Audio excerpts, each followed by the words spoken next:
Bien, nous avons fini avec cette définition, les définitions pour de nouvelles commandes. Nous allons attaquer à présent des définitions des nouveaux environnements. C'est très important. Comme environnement, vous avez des environnements comme P-matrice, vous avez environnement mathématique, vous avez environnement proof, parce que quand vous voulez faire une preuve et vous utilisez l'environnement proof, les choses s'écrivent de façon plus esthétique. Je pense que c'est en italique. Donc, il y a plusieurs environnements comme ça et vous-même, vous pouvez créer votre propre environnement ou vos propres environnements. Donc, sans plus tarder, nous allons commencer. Je vous donne la commande pour écrire une commande pour un nouvel environnement. C'est New Environment, nom environnement, nombre d'arguments, close begin, close end.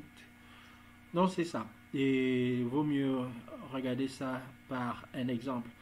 Bien sûr, je vous dis que NARG, c'est-à-dire nombre d'arguments, c'est le nombre des arguments, bien sûr. Non environment, c'est le nom de l'environnement. Close begin, c'est ce que vous aurez au début et ce que vous aurez à la fin pour close end. Très bien.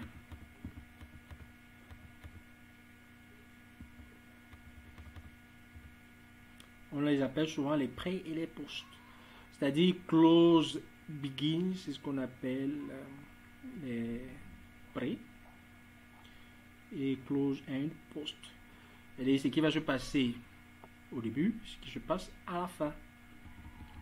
Prenons un exemple. Nous allons parler de ce nouvel environnement que nous voulons créer. Nous l'appelons bon test. New environment, bon test. Qu'est-ce qui va se passer pour bon test? On va mettre la small / SL shape. Comprenez? C'est-à-dire, ça sera une autre façon d'écrire. Nous avons small, ça va écrire en petit caractère et avec le shape qui sera SL.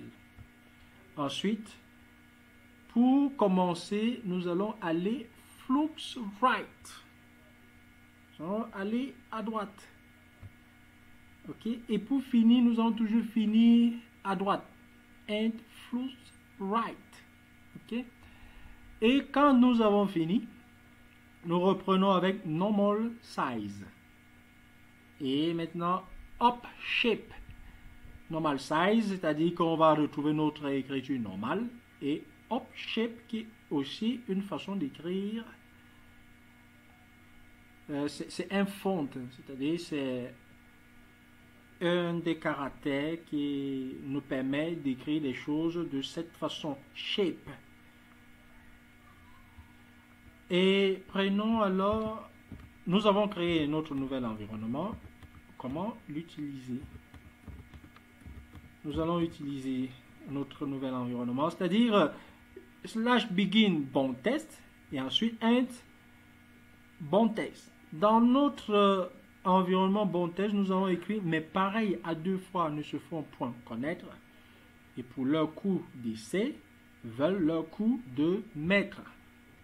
Nous allons voir ça. Très bien. Donc, vous allez voir que ce test s'écrit de façon particulière dans ce que nous avons vu là, SL shape.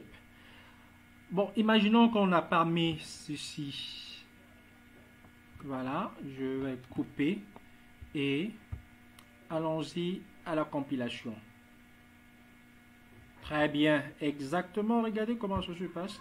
Mais pareil à deux fois, c'est-à-dire le test là à l'intérieur change. Donc ici, vous allez mettre le test, c'est-à-dire le caractère que vous allez vouloir pour votre test. Donc moi, je vais laisser SL shape. Ce caractère me va bien. Vous pouvez changer, hein? Vous pouvez mettre ce que vous voulez. Bon, maintenant, j'écris comme ça et ça sera très intéressant si je mets le nom de l'auteur.